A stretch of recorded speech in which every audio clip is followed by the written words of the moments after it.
गलती का एहसास। किसी गांव में रामू नाम का एक लकड़हारा रहता था। उसी गांव में एक संत अपनी कुटिया में रहते थे। लकड़हारा संत का बड़ा भक्त था। सुबह जंगल में लकड़ियां काटने जाता तो उनका आशीर्वाद लेकर जाता। लकड़ियां बेचकर वह अपना और अपने परिवार का भरण पोषण करता था।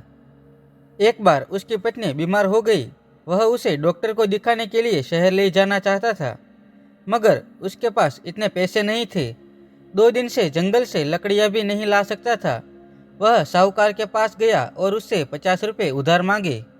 रामू ईमानदार आदमी था। साहूकार ने तुरंत उसे 50 रुपये दे दिए। वह पत्नी को डॉक्टर के पास ले गया। बीमारी में पूरे 50 रुपये खर्च हो गए, लेकिन पत्नी ठीक हो गई। अब रामू को साहूकार के ऋण की चिंता हुई।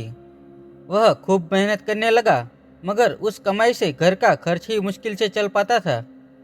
एक दिन दोपहर को लकड़ियां काटते काटते रामू का सारा शरीर पसीने से भीग गया। तभी राम राम जपते संत उधर से निकले। रामू ने उन्हें हाथ जोड़कर प्रणाम किया। संत ने रामू से कहा, आज तुम कुटिया में नहीं आए, क्या कारण था? मैं यही पूछने आया हूँ। संत की बात सुन रामू की गर्दन शर्म से झुक गई और बोला, महाराज, मैं सारा दिन परिश्रम करता हूँ, फिर भी 2 समय की रोटी नहीं जुटा पाता। गांव का साहूकार कुछ भी काम नहीं करता, फिर भी उसके पास बहुत सा धन है। मुझे साहूकार के ऋण की चिंता हो रही है। संत मुस्कुराए। उन्होंने रामू को एक कटोरा दिया और कहा, तुम सारा दिन मेहनत करके जितने पैसे की लकड़ी बेचते हो, वह सारे पैसे कटोरे में डाल देना। तुम्हारे पैसे 2 गुने हो जाएंगे। तब तुम आसानी से साहूकार के ऋण उतार सकोगे। कटोरा पाकर रामू बहुत खुश हुआ। लकड़ी बेचकर आया, पैसे गिने, पूरे 8 रुपये थे। उसने तुरंत उस कटोरे में डाल दिया। कटोरे में डालते ही पैसे 2 गुने हो गए। ये देख रामू खुशी से उछल पड़ा। समय बीतता गया और रामू साहूकार का ऋण भूलने लगा। वह सुबह जल्दी नहीं उठता था, क्योंकि उसे पता था रुपये 2 गुने हो जाएंगे। दिन चढ़ने पर जंगल में जाता और शाम ढलने पर जल्दी घर आ जाता था। अनाप शनाप खर्च करने के कारण ऐसी हालत हो गई कि अगर रुपये न बढ़े तो भूख से मरने की नौबत आ सकती है। एक दिन रामू के सिर में दर्द था, जिसके कारण वह जंगल में लकड़ियां काटने नहीं जा सका। खाली कटोरा सामने रखा था। वह सोच रहा था परिवार भूखा सोएगा कि तभी संत वहां आ गए।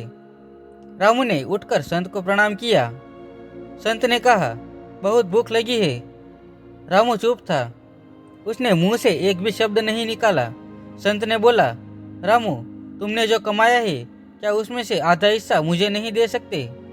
रामू ने भीगी आंखों से संत को सारी कहानी सुना दी। मुस्कुराते हुए संत ने अपनी झोली में से कुछ फल निकालकर रामू को दिए और कहा, जब तुम गरीब थे तो आत्मनिर्भर थे, लेकिन जब तुम कटोरे पर निर्भर रहने लगे, तुम्हारी काम करने की शक्ति नष्ट हो गई। गलती रामू की समझ में आ गई थी।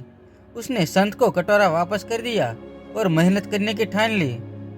आपको यह कहानी कैसी लगी, हमें कमेंट करके ज़रूर बताना और अपने परिवारजनों के साथ शेयर भी ज़रूर करना।